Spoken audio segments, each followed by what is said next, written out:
Bismillahirrahmanirrahim. Assalamualaikum warahmatullahi wabarakatuh.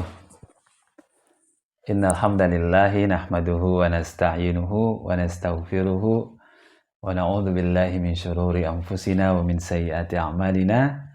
May yahdihillahu fala mudhillalah wa may yudlil fala hadiyalah. Amma ba'du. Qala Allah Subhanahu wa ta'ala fi kitabihil karim. A'udzu billahi minasyaitonir rajim. Bismillahirrahmanirrahim.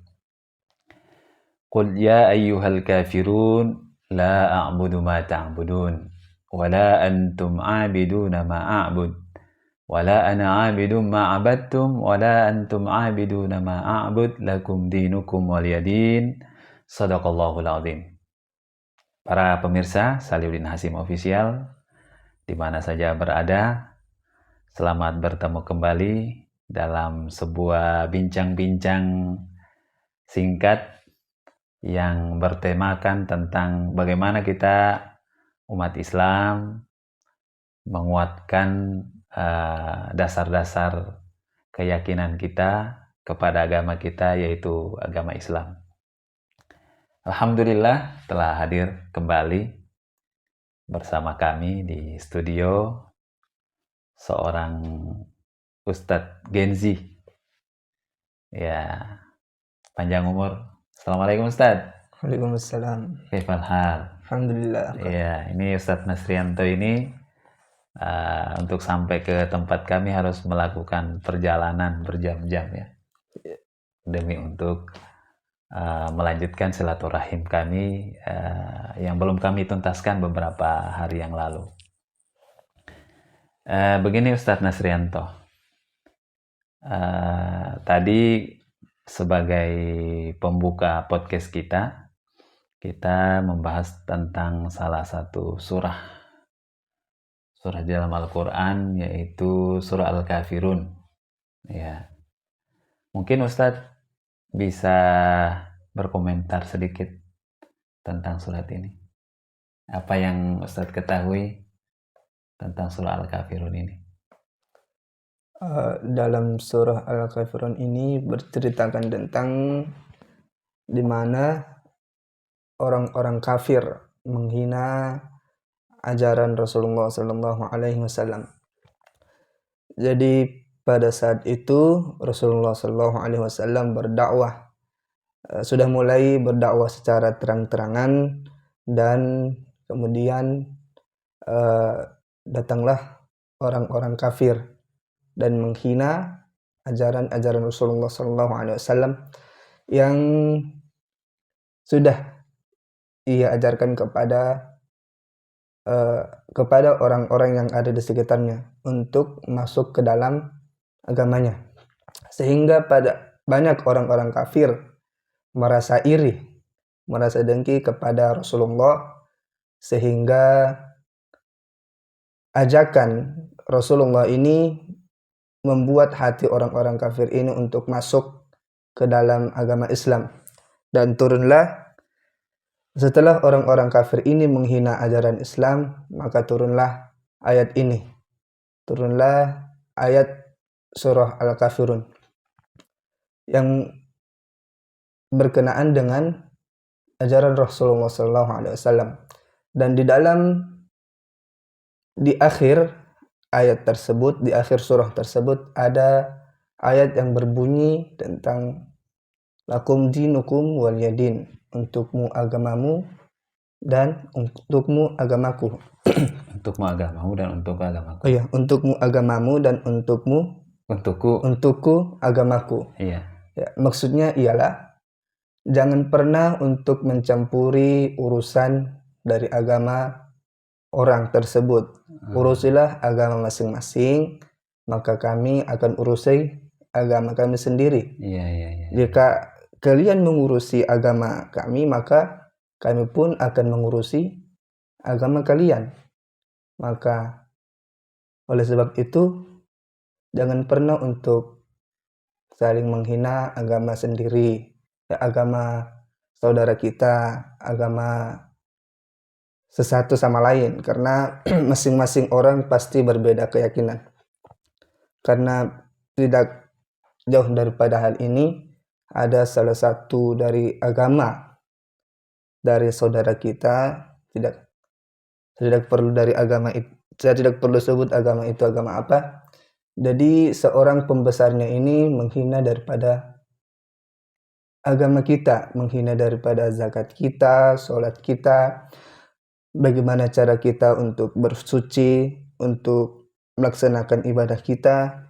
Seharusnya tidak seharusnya pembesar tersebut untuk saling menghina daripada agama dari saudara kita, karena kita berada di dalam negara mayoritas beragama muslim, mayoritas yang menjunjung rasa toleransi yang tinggi, sehingga kita tidak boleh untuk saling menghina daripada agama dari saudara kita sendiri.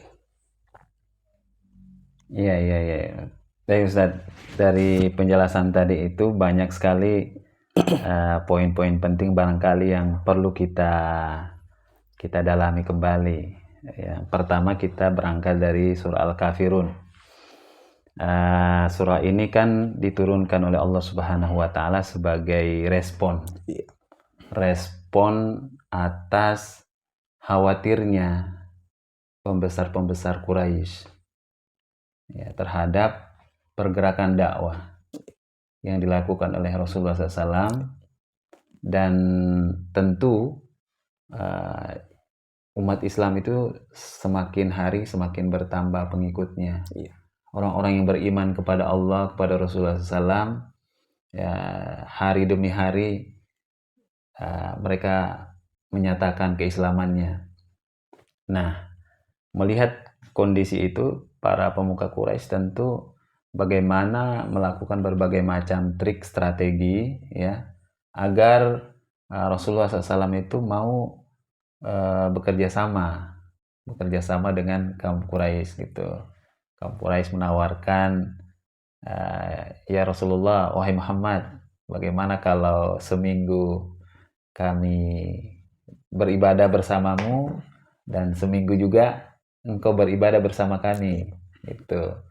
Nah, namun Allah Subhanahu wa Ta'ala memberikan jawaban, lakum dinukum waliyadin, agar masing-masing agama kalau misalnya orang musyrik itu meyakini apa yang dia yakini sebagai sebuah agama, sebuah keyakinan, maka mereka tidak harus mengganggu, tidak boleh mengganggu keyakinan Rasulullah SAW dan para sahabatnya, yaitu Islam.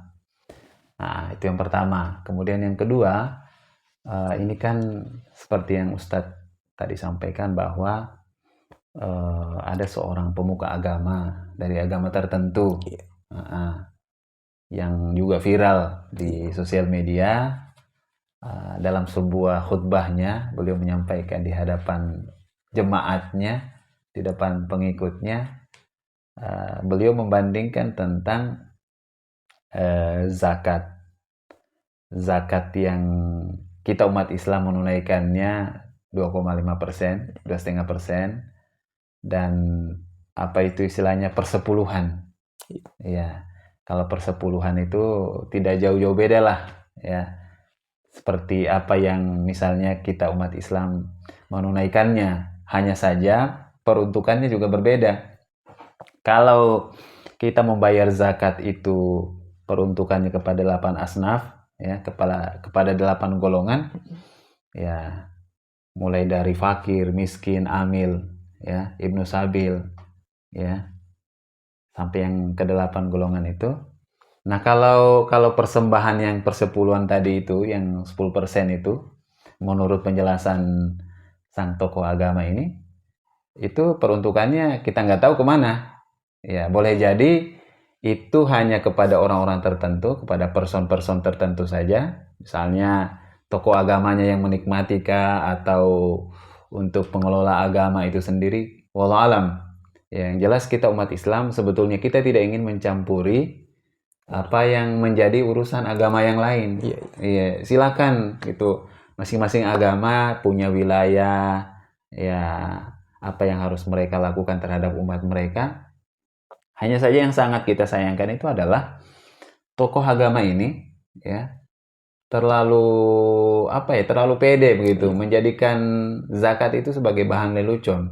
Nah, tidak hanya sampai kepada zakat, dia kemudian memperagakan bagaimana istilahnya itu cara kita umat Islam Salat. melaksanakan sholat, gitu, mulai dari takbiratul ihram sampai kita bersalam gitu.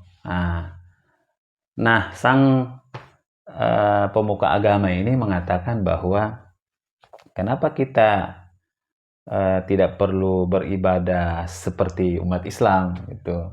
Karena umat Islam itu bayar zakatnya hanya 2,5% gitu. Jadi pantas saja begitu. Ya, mereka harus susah-susah payah beribadah ya. Melaksanakan perintah agama. Kita tokoh agama ini mengatakan kepada umatnya, kita hanya perlu tepuk-tepuk tangan, nyanyi-nyanyi, dan kita akan dijamin masuk surga, ya kan? Iya. Bahkan dia mengatakan ketika kita duduk tahiyat itu duduk sebuah peragaan atau sebuah gerakan yang menurut dia sangat sulit untuk dilakukan.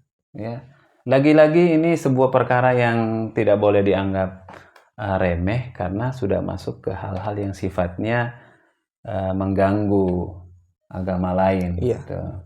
Nah, perkembangan terakhir yang kita saksikan di layar kaca di sosial media, sang tokoh agama ini ya mungkin karena dia merasa istilahnya itu videonya sudah beredar kemana-mana, ya kan? Dia datang ketemu Pak JK, ya, Ketua Dewan Masjid Indonesia, kemudian mengklarifikasi seolah-olah apa yang dia maksud tidak seperti itu. Jadi memang kita ini kalau sudah menyampaikan pendapat kita itu di depan umum, apalagi disebarluaskan itu, ya pasti akan menuai pro dan kontra. Dan yang dilakukan oleh sang tokoh agama ini bukan justru menuai kritik dari umatnya sendiri, dari jemaat-jemaatnya begitu. Kritikannya itu adalah mereka sangat menyayangkan kenapa sang pemuka agama ini justru masuk ke wilayah membahas urusan agama yang lain.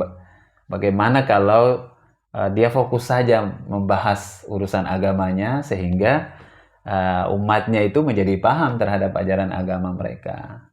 Sekarang sudah banyak laporan dari kelompok-kelompok masyarakat Muslim, ya, ada di beberapa Polda ya, kepolisian itu. Jadi sang pemuka agama ini benar-benar sedang dalam kondisi yang mengkhawatirkan dan ini akan mengganggu kerukunan. Akan terulang kembali ya kelompok-kelompok tertentu, entah itu dari agama Islam barangkali ya, yang juga akan membalas dengan video-video yang sama. Mudah-mudahan ini tidak terjadi. Jadi Ustadz Nasri, kira-kira apa pesan yang akan Ustadz sampaikan kepada sang pemuka agama ini tanpa menyebut nama?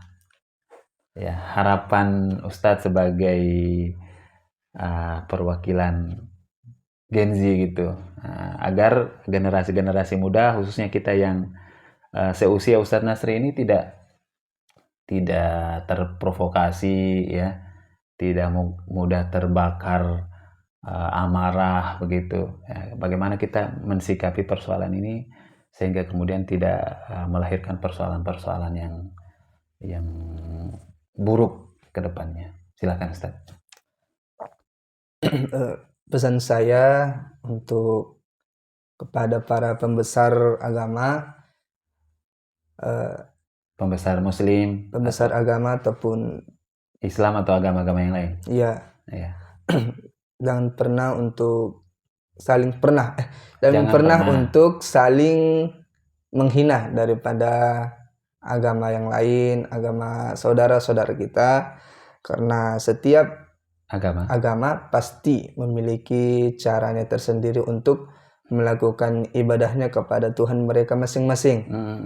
Jadi oleh sebab itu marilah kita untuk tetap menjunjung tinggi rasa toleransi kita kepada saudara-saudara kita, kepada saudara-saudara kita yang berbeda dari agama kita yang telah kita anut dari kecil, sehingga tidak ada rasa untuk amarah yang besar kepada saudara-saudara kita yang berbeda agama.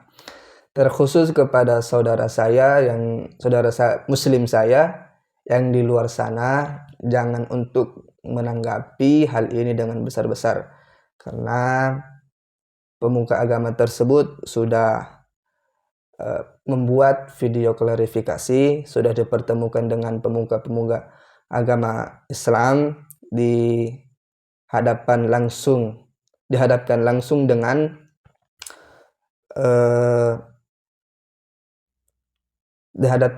dengan kita melalui berita, sehingga dia melakukan video klarifikasi, membuat